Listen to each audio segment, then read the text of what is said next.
అసలు నిజంగానే ఒక ముఖ్యమంత్రికి నోటీస్ ఇవ్వచ్చా? నోటీస్ ఇచ్చే విధానం తప్పంట, కక్షపూరితంగా ఇచ్చారు. రఘునందన్ ఎంపీ లాంటి వాళ్ళు ప్రవీణ్ కుమార్ ఫోన్ కూడా ట్యాప్ అయిందని చెప్పిండు. రఘునందన్ రావు అసత్యాలు చెప్పడంలో పిహెచ్డి చేశాడు. మున్సిపాలిటీ నుంచి ప్రవీణ్ కుమార్ పంపించేస్తారనే ప్రచారానికి మీ అభిమానులు మీరేం చెప్తారు? ప్రవీణ్ కుమార్ ఎక్కడికి పోడు. సిరిపూరు నుంచి పోతున్న ప్రచారం అది కరెక్ట్ కాదు.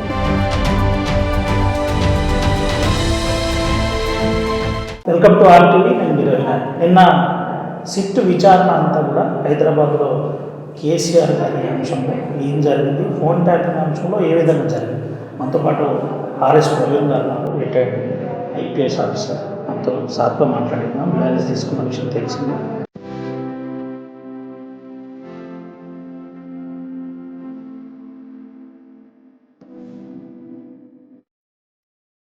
భారత రాష్ట్ర సమితి ప్రధాన కార్యదర్శిగా నేను క్రియాశీలకంగా వివరించాను. సార్ నమస్తే. సార్ నమస్తే రవి గారు, బాగున్నారా? Fine sir. ఏంటి సార్ నిన్న అంశం ఎట్లా జరిగింది, సిట్ విచారణ ఏ విధంగా కొనసాగింది, మీరు దగ్గర ఉన్నారు, నిన్నటి పరిస్థితి ఏంటి సార్? సిట్టు విచారణ, సిట్ అధికారులు, తెలంగాణ తొలి ముఖ్యమంత్రి కేసీఆర్ గారు, వారిద్దరి మధ్యనే సంభాషణ జరిగింది. మేమెవరం కూడా పోలేదండి అక్కడికి, ఎందుకంటే అది పోలీసు వాళ్ళు మాత్రమే చేయాల్సిన ప్రక్రియ. సో అందుకొరకు మేము దరిదాపుల్లో కూడా వెళ్ళలేదండి. ఏంటి సార్ అంటే నిన్నటి అంశం అంతా కూడా ఫోన్ ట్యాపింగ్ అంశం అంతా కూడా ఒక్కొక్క రోజు ఒక్కొక్కరిని పిలిచిండ్రు. ఫస్ట్ కేటీఆర్ పిలిచిండ్రు, ఆ తర్వాత అంతకుముందు హరీష్ రావుని పిలిచిండ్రు, ఆ తర్వాత మళ్ళీ సంతోషరావుని పిలిచిండ్రు, మళ్ళీ కేసీఆర్ గారి దగ్గరికి వచ్చి ఏం చెప్తారు దీని మీద? మీరు సీరియస్గా కొంత ఎక్సర్సైజ్ చేసినట్టున్నారు, ఒక ఆఫీసర్గా, సివిల్ సర్వీస్ ఆఫీసర్గా, ఐపీఎస్ ఆఫీసర్గా, దీని మీద ఏం చెప్తారు మీరు? ఇది కేవలం రాజకీయ కక్షలతోనే, ప్రతీకార వాంఛతోనే కేసీఆర్ గారిని, కేసీఆర్ గారి కుటుంబాన్ని ఇబ్బందుల పాలు చేయాలి అన్న ఉద్దేశంతోనే చేస్తున్నట్టుగా చాలా క్లియర్గా అర్థమవుతుంది. ఒక రాజకీయ నాయకుడిగా మాత్రమే కాదు, ఒక మాజీ పోలీస్ అధికారిగా నేను ఈ విషయాన్ని చెప్తున్నా. ట్యాపింగ్ అనేది చట్టబద్ధమే అనేది స్వాతంత్రం రాకముందు నుంచి కూడా చట్టం చేయబడినది. Indian telegraph act 1885. ఎందుకోసం ట్యాపింగ్ చేయాలి? దేశ భద్రత కోసం, దేశ ప్రజల రక్షణ కోసం, పన్నుల ఎగవేతను ఆపడం కోసం, మనీ లాండరింగ్ను నిరోధించడం కోసం, తీవ్రవాద ఉగ్రవాద దాడులను ఆపడం కోసం ఎవరి ఫోన్లైనా ప్రభుత్వాలు అన్ని జాగ్రత్తలు తీసుకొని ట్యాప్ చేయాలి అని చెప్పి చట్టమే చెప్పింది. కాంగ్రెస్ పార్టీ ఏ 1885లో పుట్టిందో అదే సంవత్సరంలో ట్యాపింగ్ వచ్చింది.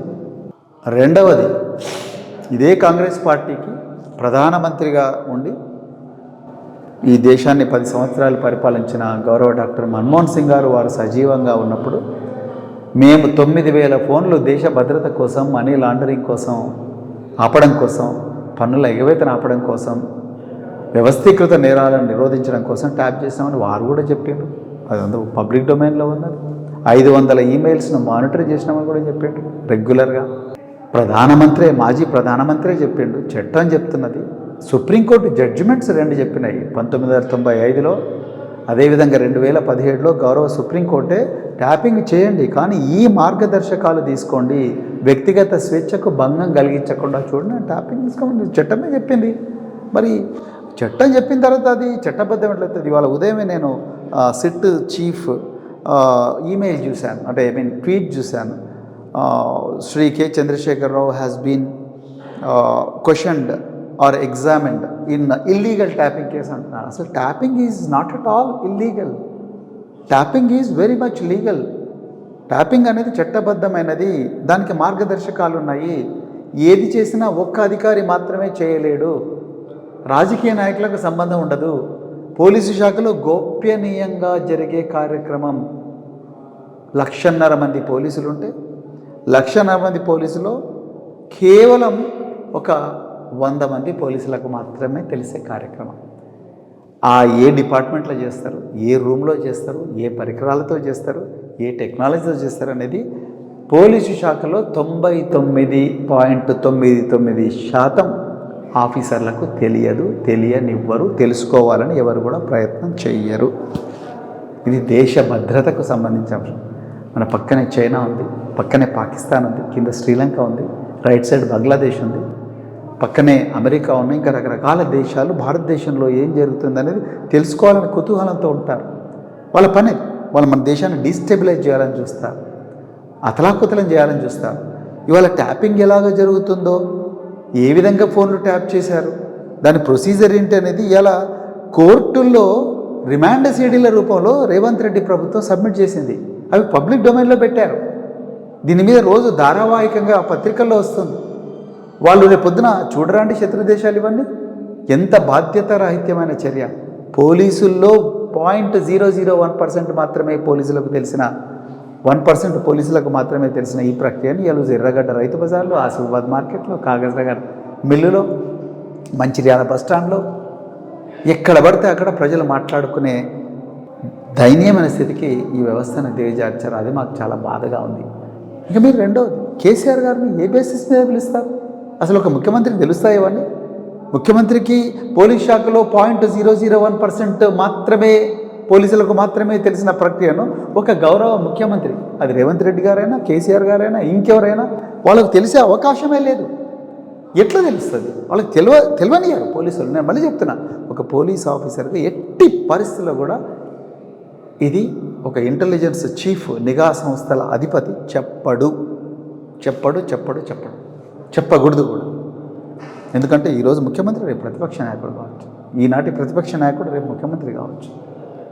ఎట్టి పరిస్థితుల్లో కూడా వాళ్ళకి యాక్సెస్ కూడా ఉండదు, వాళ్ళ బిల్డింగ్లలో కూడా పోలేరు. అలాంటి సంబంధంలోని ఆరోగ్య శాఖ మంత్రి, ఆర్థిక శాఖ మంత్రి, మార్కెటింగ్ శాఖ మంత్రి, నీటిపారుదల శాఖ మంత్రి పనిచేసిన హరీష్ రావు గారిని పిలుస్తారు.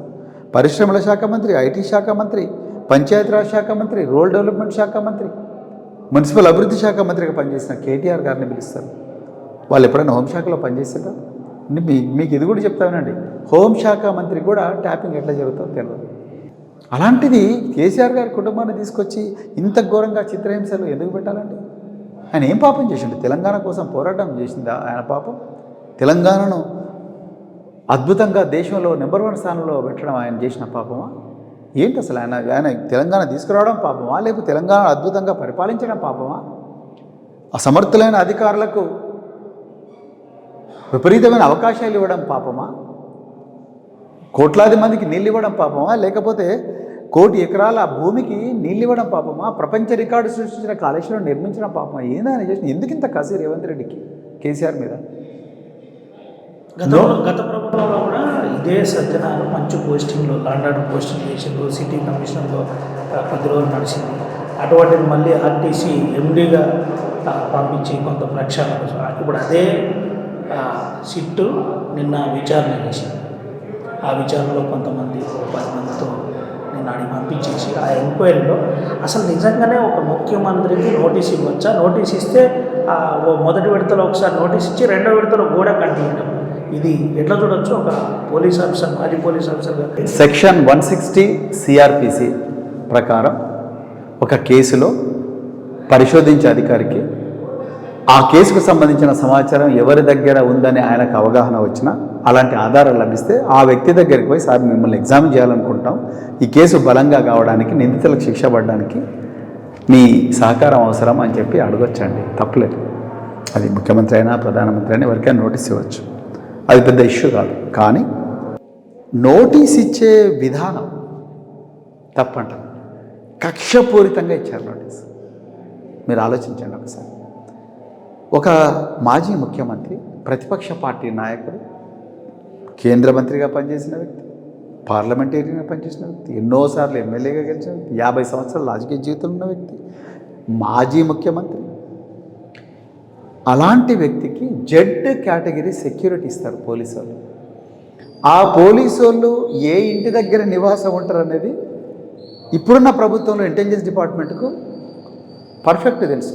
ఎందుకంటే ప్రతిరోజు కూడా టార్గెట్ ఏ విధంగా ఉన్నాడు, ప్రొటెక్ట్ ఏ విధంగా ఉన్నాడు, బీబీఐపీ ఏ విధంగా ఉన్నాడు, ఆయన ఆరోగ్యంగా ఉన్నాడా లేదా, ఆయన భద్రంగా ఉన్నాడా లేదా అని వాళ్ళందరి దగ్గర నుంచి రోజు డైలీ సిచ్యువేషన్ రిపోర్ట్ అంటాం, డిఎస్ఆర్ తీసుకుంటారు.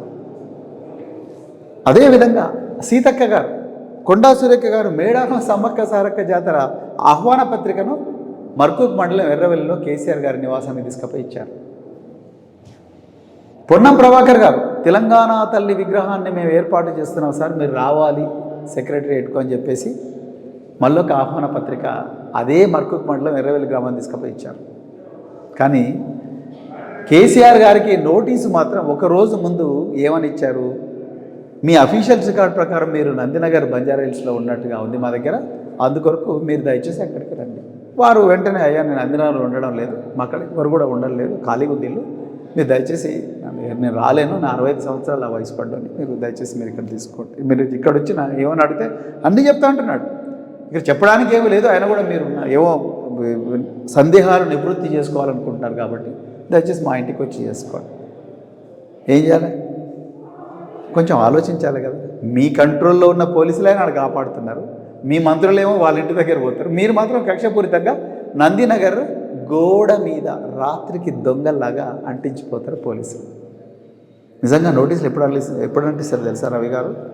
ఒక నేరస్తుడు, ఒక బందిపోటు, ఒక నేరంలో అరెస్ట్ కావాల్సిన బందిపోటు పోలీసులు పోయి పట్టుకుందామంటే దొరక్కపోయినప్పుడు, వారెంట్ సర్వ్ చేయడానికి పోయినప్పుడు దొరికినప్పుడు కానీ, సమన్లు సర్వ్ చేయడానికి పోయినప్పుడు దొరికినప్పుడు కానీ 2 సార్లు 3 సార్లు చుట్టుపక్కల వాళ్ళను ప్రశ్నించిన తర్వాత ఆ కారణాలు రికార్డు చేసి కేస్ ఫైల్లో రికార్డు చేసి అప్పుడు నోటీసు 2 సాక్షుల సమక్షంలో అంకిచ్చి దాన్ని కోర్టుకు సమర్పిస్తారు. ఇది జరిగింది. వరుసగా మీరు కానీ కానీ కానీ కానీ కేసీఆర్ గారి విషయంలో అలాంటి ప్రయత్నాలు ఏమి జరగలేదు. డైరెక్ట్ ఒక బందిపోటు దొంగకు కదా ఎట్లయితే అతికిస్తారో, ఒక రౌడీ షీటర్కి ఎట్లయితే అతికిస్తారో ఆ విధంగా అతికించిపోయారు. అది చాలా ఘోరమైన నేరం, ఆక్షేపణీయం. వరుసగా మీరు ప్రెస్ మీట్ పెడుతున్నారు. అంతకుముందు ప్రవీణ్ కుమార్ను అప్పటి ప్రభుత్వం వ్యతిరేకించింది, ప్రవీణ్ కుమార్ అప్పటి ముఖ్యమంత్రిని వ్యతిరేకించింది. కానీ ఇప్పుడు అంతా భుజాల మీద ప్రవీణ్ కుమార్ వేసుకొని లీగల్గా మాట్లాడుతున్నారు, నామినేషన్ పత్రాలు అఫిడవిట్ చూపెడుతూ మాట్లాడుతున్నారు. ఏంటి ఇది? దీనికి అంతా ఎవరైతే ఈ విధమైన ఆలోచనలో ఉన్న వారికి మీరు ఏం చెప్తారు? చాలా మంచి ప్రశ్న, ధన్యవాదాలు ఈ ప్రశ్న. నేను గత ప్రభుత్వంలో బీఎస్పీ రాష్ట్ర అధ్యక్షుడిగా ఉన్నప్పుడు నాకు యాపిల్ నుంచి ఒక మెయిల్ వచ్చింది, నీ యాపిల్ ఫోను ఎవరో హ్యాక్ చేయడానికి ప్రయత్నం చేస్తున్నారు, నువ్వు ఈ జాగ్రత్తలు తీసుకోవాలి.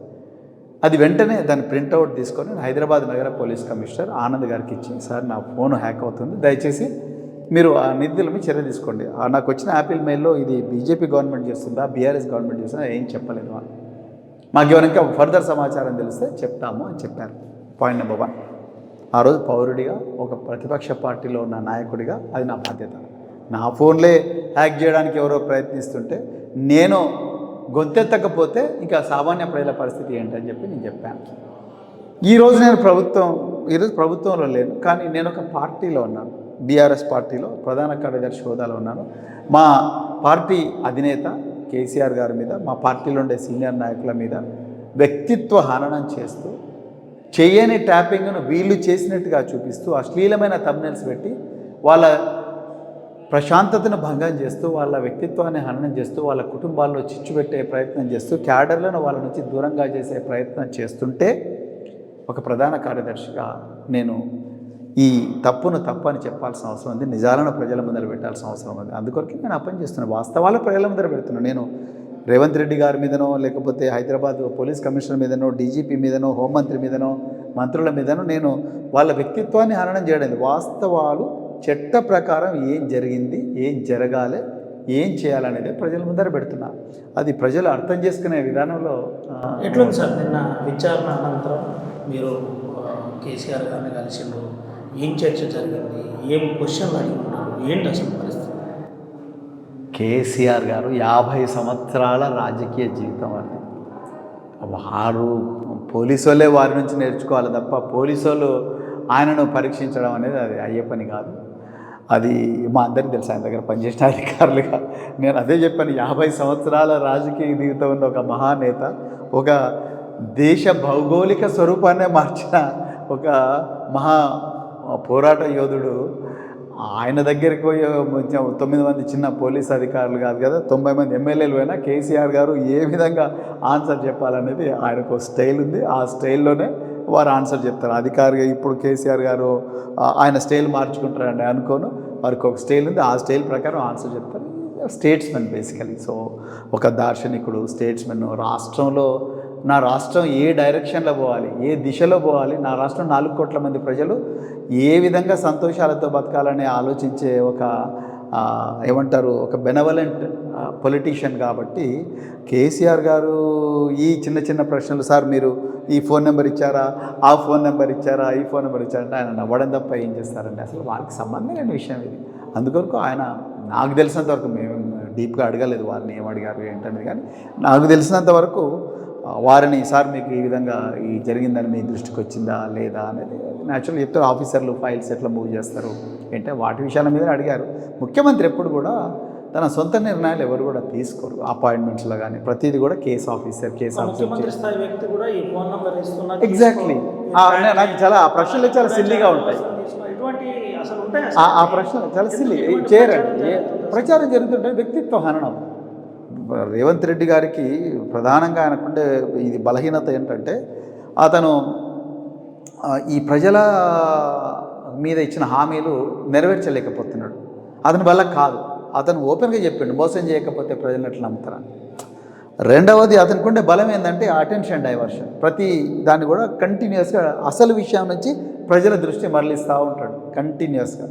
సో ఆ విధంగా దీన్ని ఒక ధారావాహికగా నడపడానికి ప్రజలు ఎంగేజ్ అవుతూ ఉంటారు. క్రైమ్ తొందరగా కేసీఆర్ కొంత భావోద్వేగానికి గురయ్యాడు.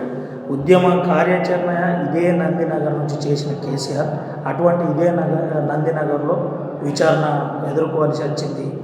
భావోద్వేగానికి గురైందని ఒక పెద్ద ప్రచారం జరిగింది. కేసీఆర్ గారు ఆ భావోద్వేగాలకు అతీతుడు. కానీ కేసీఆర్ గారి చుట్టూన్న చాలామంది ఉద్యమకారులు వాళ్ళందరూ చాలా బాధపడ్డారు. చాలా అంటే చాలా బాధపడ్డారు. ఎందుకంటే అదే నందినగర్లో 2001 నుండి రాత్రింబవళ్ళు ఎన్నో చర్చోపచర్చలు, మేధోమదనాలు, మీలాంటి మేధావులతో ఎంతోమందితో రాత్రింబవళ్ళు మాట్లాడి తెలంగాణ పోరాటం ఎట్లా చేయాలి, తెలంగాణకు జరిగిన అన్యాయం ఇది, ఆర్ విద్యాసాగరరావు గారు, ప్రొఫెసర్ జయశంకర్ గారు, ఇంకెంతోమంది ఉద్యమకారులు వాళ్ళందరి ఆలోచనలన్నీ కూడా తీసుకొని ఉద్యమాన్ని రాజ్యాంగబద్ధంగా వయలెన్స్ లేకుండా అద్భుతంగా నడిపించిన ఇంట్లోనే, తెలంగాణను తీసుకొచ్చిన పోరాటాన్ని రూపకల్పన చేసిన ఇంట్లోనే కేసీఆర్ గారిని ఒక జోషిగా ముద్రించి అదే రూమ్లో 9 మంది పోలీస్ అధికారులు ఎగ్జామిన్ చేయడం అనేది నిజంగా ఈ తెలంగాణ చరిత్రలో ఒక ఏమంటారు, బ్లాక్ డే అంటారు కదా, ఇది చాలా విషాదకరమైన ఘట్టం. సిగ్గుతో తల వంచుకోవాల్సిన ఘట్టం. రేవంత్ రెడ్డి మూటగట్టుకున్న అపఖ్యాతి అంతా ఇంత కాదు. అంటే నేరుగా ఈరోజు రఘునందన్ రావు ఎంపీ లాంటి వాళ్ళు ప్రవీణ్ కుమార్ ఫోన్ కూడా ట్యాప్ అయిందని చెప్పిండు. మావోయిస్టుల పేరు కింద ప్రవీణ్ కుమార్ నెంబర్ ఇచ్చిండు. ఇట్లా చాలామంది రఘునందన్ ఫోన్ ట్యాప్ అయింది. చాలామంది ఫోన్లు ట్యాప్ అవుతున్నాయి. బీఆర్ఎస్ అటు కాంగ్రెస్ ఇద్దరిది అంటే ఒక ఫెవికాల్ బంధం లాంటిదని ఈరోజు కాగజ్ ఎట్లా చూడవచ్చు. రఘునందన్ రావు అసత్యాలు చెప్పడంలో పిహెచ్డి చేశాడు. రేవంత్ రెడ్డి, రఘునందన్ రావు ఒకటే తానులో ముక్కలు. ఆయన అసత్యాలు చెప్తాడు, ఈయన అసత్యాలు చెప్తాడు. అది మన దురదృష్టకరం. తెలంగాణ ప్రజల వాళ్ళ దురదృష్టం ఇలాంటి వాళ్ళు ఎంపీలు కావడం. ప్రవీణ్ కుమార్ ఫోను ట్యాప్ అయిందని, ప్రవీణ్ కుమార్, నాకు యాపిల్ నుంచి వచ్చిన మెసేజ్ నేను చెప్పిన, అది యాపిల్కి ఎవరు చేస్తున్నారని మెసేజ్ వచ్చిందని యాపిల్ నాకు చెప్పలేదు. కానీ నేను ఆ రోజు నేనే చెప్తున్నా కదా, నేనే చెప్తున్నా ఆ విషయాన్ని. రఘునందన్ రావు కొత్తగా దానికి సర్టిఫికేట్ ఇవ్వాల్సిన అవసరం లేదు. ఇవాళ కాంగ్రెస్ బీఆర్ఎస్ కాదు, బీజేపీ కాంగ్రెస్ రెండు కలిసి బీఆర్ఎస్ను ఈ కేసులో, అక్రమ కేసులో ఇరికించాలని ప్రయత్నం చేస్తున్నాయి. ఇవాళ రేవంత్ రెడ్డి, బీజేపీ రెండు కూడా ఒకరికొకరు ప్రొటెక్ట్ చేసుకుంటా ఉన్నారు. నేను అడుగుతా ఉన్నా, బండి సంజయ్ గారు కేంద్ర హోంశాఖ సహాయ మంత్రి, ఆయన ట్యాపింగ్ గురించి తెలియదానండి? ఆయన ఒక వీధి రౌడీలాగా మాట్లాడుతూ ఉన్నాడు, ఒక నిరక్షరాస్యుడిలాగా మాట్లాడుతూ ఉన్నాడు. ఆయన తెలియదా ట్యాపింగ్ గురించి? ట్యాపింగ్ ఎట్లా చేస్తారు ఏంటనేది ఐబీ అనే సంస్థలు ఆయన దగ్గరనే ఉంటాయా? ఆయన అసలు ఏది ట్యాపింగ్ ప్రక్రియ గురించి తెలియలాగా మాట్లాడుతున్నాడు. ఇంక ఏం చెప్పాలి? ఇలా రేవంత్ రెడ్డిని జాగ్రత్తగా ప్రొటెక్ట్ చేసుకుంటూ వస్తున్నారు. కోల్ బ్లాక్లో దాదాపు 1000 కోట్ల రూపాయల కుంభకోణం జరుగుతూ ఉన్నది. నైని కోల్ బ్లాక్లో 49% వాటా కేంద్ర ప్రభుత్వానికి ఉంది. ఎక్కడ పోయినా కిషన్ రెడ్డి, రఘునందరావు దాని గురించి ఎందుకు మాట్లాడతలేడు? సో రఘునందన్ రావు గారికి, రేవంత్ రెడ్డి గారికి, బండి సంజయ్ గారికి, వీళ్ళందరికీ కూడా అసత్యాలు చెప్పడంలో దిట్టలు, అదేవిధంగా ప్రజల దృష్టి మరల్చడంలో దిట్టలు. ఇక పంచులు వేసుకుంటే మాట్లాడమంటే మాట్లాడతారు. దానివల్ల ఇది తెలంగాణ రాష్ట్రానికి ఏం వరగదని అందరికి తెలుసు. చివరిగా విషయం చెప్పండి సార్, ఏంటి అంటే ఈ ఫోన్ ట్యాపింగ్ అంశం ఏదైతే ఉందో ఇది ఎక్కడ దాకా పోతుంది, ఎక్కడ ఆగిపోతుంది? ఒక ఆఫీసర్గా మీరు, మాజీ ఆఫీసర్గా ఏం చెప్తారు? ఫోన్ ట్యాపింగ్ అంశం అనేది ఎక్కడ పోదు, ఏమీ కాదు. స్టేట్మెంట్ రికార్డ్ చేసి కోర్టులో అంతే, ఏమీ కాదు. మెడకాయ మీద తలకాయ ఉన్న ఏ ముఖ్యమంత్రి అయినా దీన్ని ముట్టుకోడు. సీరియస్గా చెప్తున్నాను. రాష్ట్రంలో ఉండే నీ ప్రాణం, నా ప్రాణం, మన బిడ్డల ప్రాణం, మన కుటుంబాల ప్రాణం భద్రంగా ఉండాలంటే పోలీసు వాళ్ళు గోప్యంగా 4 గోడల మధ్యలో 3వ కంటికి తెలవకుండా చేసుకునే కార్యక్రమం బయట చర్చకు రాకూడదు. ఈ తెలివున్న ఎగ్జాక్ట్లీ ఈ తెలివున్న ఏ రాష్ట్ర ముఖ్యమంత్రి కూడా దీని గురించి మాట్లాడు. మీరు ఒక్కసారి ఆలోచించండి. కాశ్మీర్లో ప్రతిరోజు కూడా ఏదో గొడవ జరుగుతుంటుంది, టెర్రరిజం పేరు మీద, యుద్ధం పేరు మీద. ఆపరేషన్ సింధూర్ టైంలో కానీ, పహల్గాం దాడి సమయంలో కానీ ఎక్కడైనా ట్యాపింగ్ గురించి మాట్లాడిందండి వాళ్ళు? అరుణాచల్ ప్రదేశ్ చైనాకు బార్డర్లో ఉంది, దానిలో ఎప్పుడైనా ట్యాపింగ్ గురించి మాట్లాడతారా? ఈశాన్య రాష్ట్రాల్లో ట్యాపింగ్ గురించి మాట్లాడతారా? గుజరాత్లో ట్యాపింగ్ గురించి మాట్లాడతారా? పాకిస్తాన్ బార్డర్ కదా గుజరాత్, పంజాబ్లో మాట్లాడతారా? నో. కానీ వీళ్ళు చేసే దేశ భద్రత కాదు, హక్కుల హననం జరుగుతుంది. ఇంపాసిబుల్. గోప్యతను ప్రూవ్ చేయండి బై, ప్రూవ్ చేయండి, కూతురు ప్రూవ్ చేయండి కదా. మీరు ఇప్పుడు ప్రూవ్ చేయండి. ఇంతవరకు ప్రూవ్ చేయలేకపోయారు కదా. నేను అనేది రాజకీయ నాయకులకు సంబంధించిన దానికి లాగారు, ప్రూవ్ చేయలేకపోయారు కదా. ట్యాపింగ్ గురించి 29 రాష్ట్రాల్లో కేవలం తెలంగాణలో జరుగుతూ ఉన్నది. పక్క రాష్ట్రం ఆంధ్రప్రదేశ్లో కూడా ట్యాపింగ్ మీద సిట్టేశారు ఫర్ కైండ్ ఇన్ఫర్మేషన్. 2015లో, 2016లో క్లోజ్ చేశారు దాన్ని. ఆ ట్యాపింగ్కు అధినేతగా వ్యవహరించిన ఇక్బాల్ గారు ఎమ్మెల్సీగా అయిపోయి రిటైర్ అయిపోయాడు. సో ట్యాపింగ్ సిట్టులు ఇవన్నీ ఏమి కావు. చివరిగా కాంగ్రెస్ ప్రభుత్వానికి, రేవంత్ రెడ్డి ముఖ్యమంత్రి గారికి, బీఆర్ఎస్ పార్టీ ప్రధాన కార్యదర్శిగా, ఒక మాజీ పోలీస్ ఆఫీసర్గా మీరేం చెప్తారు? తెలంగాణ ప్రజలు ఒక అవకాశాన్ని రేవంత్ రెడ్డి గారికి ఇచ్చిండ్రు. మీకు దమ్ముంటే ఈ 420 హామీలు నెరవేర్చండి. కేసీఆర్ గారు చేసిన దాంట్లో 1% అన్న చేయండి, ప్రజల గుండెల్లో పెట్టుకుంటారు. అంతే తప్ప ప్రతిరోజు కూడా ఈ దృష్టి మరల్చే కార్యక్రమాలు చేస్తూ మీ దోపిడీని, దొంగతనాన్ని, దౌర్జన్యాన్ని, మీ బూతు మాటల భాషలను, మీ అరాచకాన్ని కప్పిపుచ్చుకోవడం కోసం వాటిని ప్రశ్నిస్తున్న బీఆర్ఎస్ పార్టీ మీద ఇలాంటి అక్రమ కేసులు పెడితే ప్రజలు సహించరు.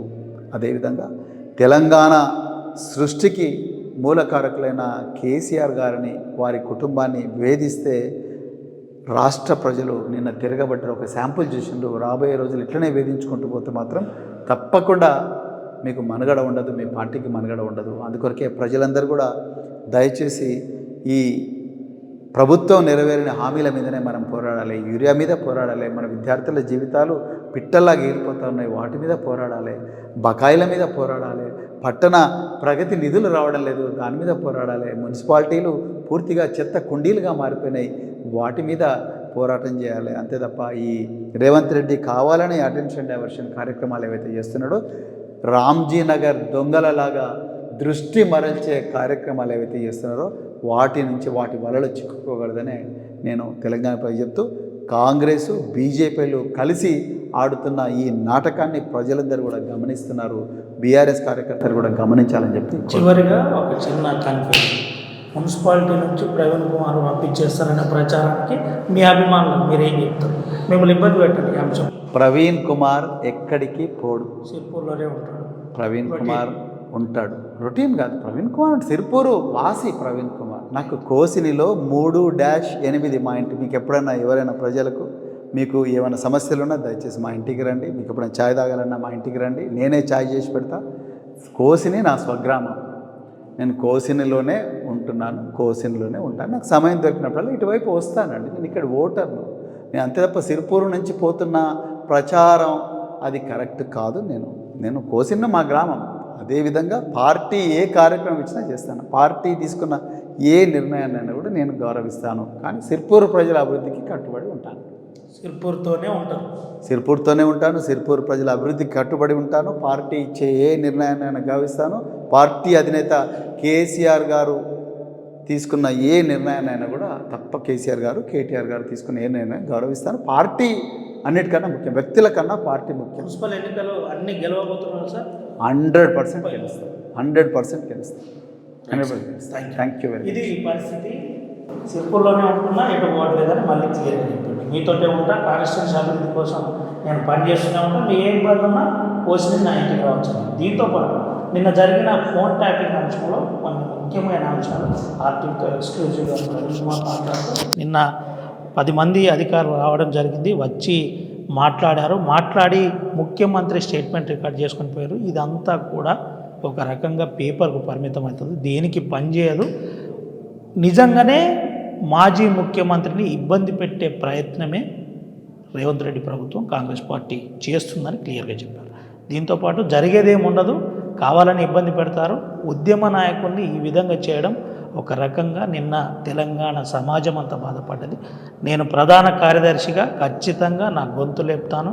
నా గొంతు ఉన్నంత వరకు నేను బీఆర్ఎస్ పార్టీ అంశంలో కట్టుబడి ఉన్నాను. పార్టీ చెప్పిన విధంగా పనిచేయడానికి సిద్ధంగా ఉన్నాను. నిన్నటి అంశమే కాదు, గతంలో నేను పార్టీ అధ్యక్షుడు, బీఎస్పీ పార్టీ అధ్యక్షుడిగా ఉన్నప్పుడు కొన్ని ప్రధానమైన అంశాలు యాపిల్ నాకు వచ్చిన మెసేజ్ను నేను చెప్పడం జరిగింది. కానీ అంతకుమించి నేను వేరే ఏది చెప్పలేదు. కావాలని కొంతమంది వక్రీకరించే ప్రయత్నం చేస్తున్నారు. నందినగర్లో కేసీఆర్ ఉన్నాడా, ఫామ్ హౌస్లో ఉన్నాడా, అసలు అఫిడవిట్లో ఏది ఉన్నాడో ముందు ప్రభుత్వ అధికారులు తెలుసుకోవాలి. తెలుసుకొని ఒక ఉద్యమకారునికి, దట్టు 10 సంవత్సరాలు ముఖ్యమంత్రిగా పాలించిన వ్యక్తికి ఏ విధంగా మర్యాద ఇవ్వాలో ముందు అధికారులు కూడా ఆలోచించాలని ఆర్టీవీతో ఎక్స్క్లూజివ్గా ఆర్ఎస్ ప్రవీణ్ కుమార్ మాట్లాడిన పరిస్థితి. సుమంతర Vinayak, RTV, Adilabad.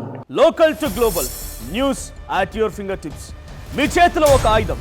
Download Raw TV app. Media legend Ravi Prakash is back.